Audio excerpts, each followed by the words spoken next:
my name is Alain Fischer. I am an MD PhD. So I'm both a medical doctor and a scientist doing research in the field of immunology and more specifically diseases of the immune system. And these days I am visiting Bulgaria at the invitation of the Centre Culturel Français, Institut Français, excuse me.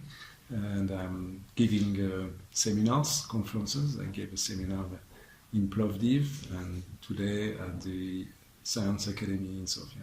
Why did I become a scientist? As I said, I'm not only a scientist, I'm also a medical doctor, and for me, both activities, that is medical practice and research, are very much intertwined. That is, I'm interested, I don't know why actually, in medicine. It was a long-lasting interest. When I was a child, I was already interested in medicine. But what is clear for me is that each time I am taking care of a patient, I want to understand as much as I can the disease, the mechanism of the disease, so that if possible, I like to treat him or her as best as possible, which means not only to practice medicine, but to do research to advance in medicine. So when I started practicing medicine, that was late 70s, early 80s, very long time ago, something like 40 years ago. Things have changed tremendously because this is typically the time during which biology has made major advances.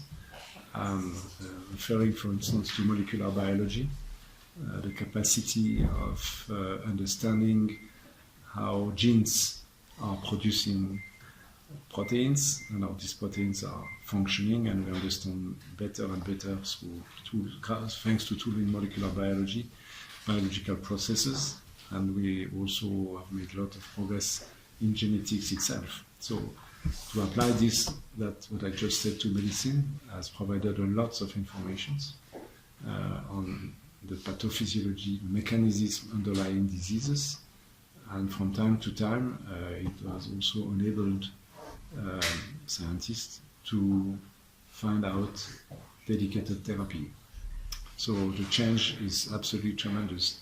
In my field, very specific, narrow field, which is the primary immunodeficiency diseases, that are a group of rare diseases characterized by genetic defects in the immune system.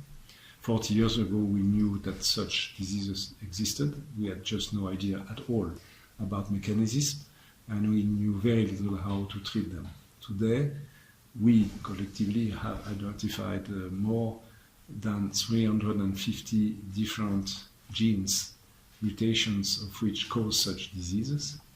For some of them, not all yet, but we have understood, we have unraveled the mechanism, so that how the mutation in a given gene give rise to a disease, to a defect in immune defenses against microbes, for instance.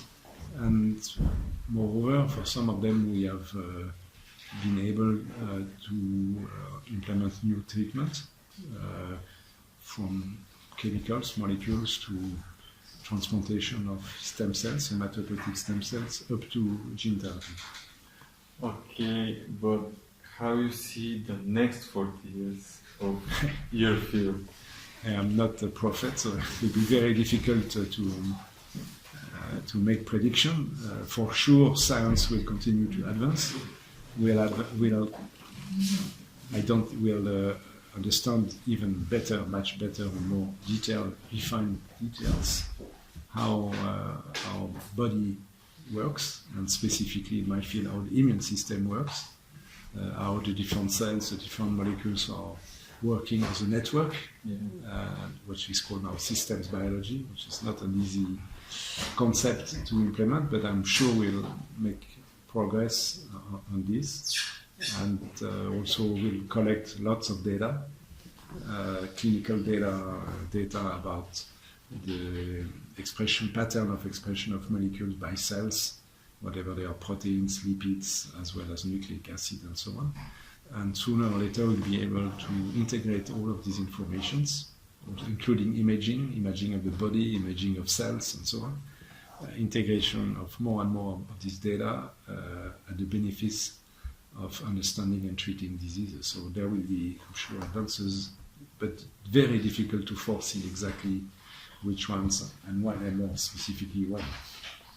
Yeah, but I heard a lot that the medicines evolve really fast, and this can help to live longer. What do you think? How many years we can add for the future hours life? Like we can live like more than 100 years, or? I think there is a lot of phantasm there. I think our our biological program is made in a way that it's probably virtually not possible to live more than 100, 120, 120 years, which is already a lot. So I think the goal of medicine is not to make the people to live more than 120 years. The goal is that people live in the better possible health for a reasonable amount of time. So 80, 90 years is already something. So to prevent as much as we can premature death, so deaths of children, which is just unacceptable, deaths of young adults, even deaths of people in their 40s, 50s, 60s. So, I mean, medicine has to work to, one, prevent the deaths of these people at a premature age, and second, to maintain as much as we can the quality of life as long as people are living, so that they are not crippled by physical or mental handicaps. The concept that some people have to prolong life beyond that, I don't think it makes sense.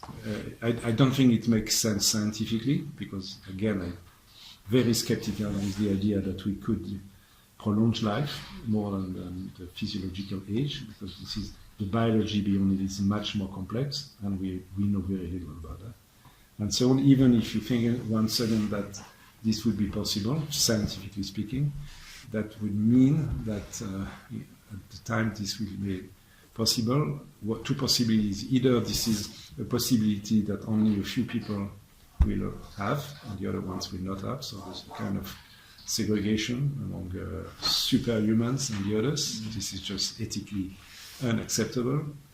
Or alternatively, okay, everyone will benefit of it, quote, quote, benefit, but then it means that we will have society of all people, only, very few children, very few young people. This is terrible. So I don't think, even if it could be possible, I don't think it's possible. I will be very much an opponent, if I may say so, to such the concept. So we have, medicine has to focus to protect and improve life of people at a normal age. That's enough. There is a lot to do with this perspective. When I met a few people yesterday and today who are involved in science in Bulgaria, I can't say I know very much about the status of Bulgarian science. I met people who are open-minded, curious, interested, want to do the maximum in using biological tools for medicine, for instance. So I hope, for instance, it would be possible to reinforce some collaboration in my fields of genetics and immunology with some young Bulgarian scientists. So, and we should profit of the European system, which is very good for science. There are lots of opportunities for people to travel and to work together in the different European countries. So I think there are really good promise and perspectives for young Bulgarian scientists or students who are interested to science. They should go ahead. I'm sure they will find opportunities here, and also by traveling a little bit. This is always good to travel and go abroad before coming back.